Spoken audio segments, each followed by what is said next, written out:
काळी महिना कायला ये म्हणलं माय. भेटायला नाही बा.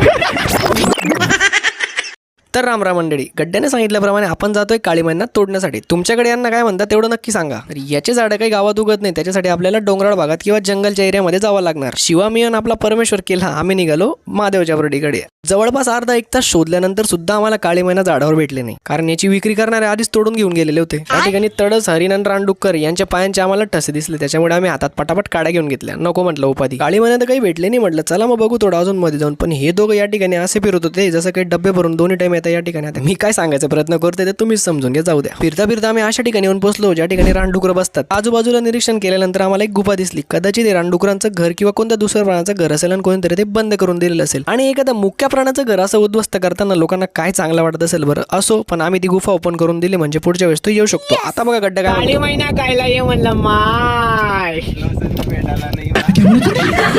आणि खरंच काही भेटलं नाही. 2-4च भेटल्या, खाऊन मोकळे झालो. असं भाऊ नको पाहिजे रे, तू सरा देणार एकदम ब्रँडेड शिवी दिली होती म्हणून तुम्हाला ऐकवली नाही, जाऊ द्या.